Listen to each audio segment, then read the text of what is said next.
मैं काली हूँ, मैं समय हूँ, शक्ति हूँ, सृजन और संहार दोनों हूँ। हे मेरे प्रिय हिंदू पुत्रों और पुत्रियों, आज मैं स्वयं तुमसे बोल रही हूँ। मैं किसी मूर्ति में सीमित नहीं हूँ, मैं किसी चित्र में बंद नहीं हूँ। मैं तुम्हारी चेतना में हूँ, तुम्हारे साहस में हूँ, तुम्हारे धर्म की रक्षा में हूँ। जब जब अधर्म बढ़ा है, जब जब सत्य को कुचला गया है, तब तब मैंने स्वयं को प्रकट किया है। मैं भयावह इसलिए नहीं हूँ कि मैं क्रूर हूँ, मैं भयावह इसलिए हूँ क्योंकि मैं अन्याय का अंत हूँ। हे मेरे भक्तों, तुम मुझे रक्त और खोपड़ियों से जोड़ते हो, पर क्या तुमने कभी समझा है कि मेरा हर रूप तुम्हें क्या सिखाता है? मेरी खुली जिह्वा अहंकार के विनाश का प्रतीक है। मेरे गले की मुंडमाला उन बुराइयों का प्रतीक है जिन्हें मैंने समाप्त किया। मेरे हाथों में शस्त्र नहीं, बल्कि तुम्हारी रक्षा का संकल्प है। मैं माँ हूँ और माँ जब क्रोधित होती है तो केवल अपने बच्चों की रक्षा के लिए होती है। आज मैं तुमसे इसलिए बोल रही हूँ क्योंकि मैं देख रही हूँ कि मेरे हिंदू बच्चे भ्रमित हो रहे हैं। तुम अपनी जड़ों को भूलते जा रहे हो, तुम अपने धर्म को कमजोरी समझने लगे हो। याद रखो, धर्म का अर्थ केवल पूजा नहीं होता, धर्म का अर्थ है सत्य पर अडिग रहना, अन्याय के सामने न झुकना और आत्मसम्मान के साथ जीना। मैंने महिषासुर का वध इसलिए किया क्योंकि उसने स्त्रियों का अपमान किया, धर्म को कुचला और अहंकार में अंधा हो गया। आज के महिषासुर अलग रूपों में हैं। वे तुम्हें बांट रहे हैं, डरा रहे हैं, तुम्हें यह सिखा रहे हैं कि सहना ही महानता है। नहीं मेरे पुत्रों, अन्याय सहना धर्म नहीं है। अन्याय के विरुद्ध खड़ा होना ही सच्ची भक्ति है। मैं शक्ति हूँ और शक्ति निर्बल नहीं होती। मैंने तुम्हें भी शक्ति दी है, तुम्हारे भीतर भी वही अग्नि है जो मेरे भीतर है, पर तुमने उसे दबा दिया है। तुम मौन रहना ही शांति समझने लगे हो। याद रखो, जब मौन अन्याय को बढ़ावा देता है तो वह पाप बन जाता है। हे मेरे भक्तों, मैं स्त्री हूँ पर कमजोर नहीं हूँ, मैं करुणा हूँ पर विवश नहीं हूँ। आज की नारी को भी यही समझना होगा। सम्मान मांगने से नहीं मिलता, सम्मान स्वयं के भीतर जागृत शक्ति से मिलता है।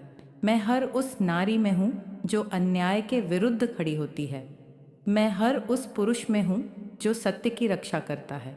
तुम मुझे केवल नवरात्रि में याद करते हो, पर क्या तुम्हें पता है कि मैं हर क्षण तुम्हारे साथ हूँ? जब तुम अन्याय देखकर भी सच बोलते हो, वहाँ मैं हूँ। जब तुम डर के बावजूद धर्म का साथ देते हो, वहाँ मैं हूँ। जब तुम अपने परिवार, अपने समाज और अपने राष्ट्र के लिए खड़े होते हो, वहाँ मैं हूँ।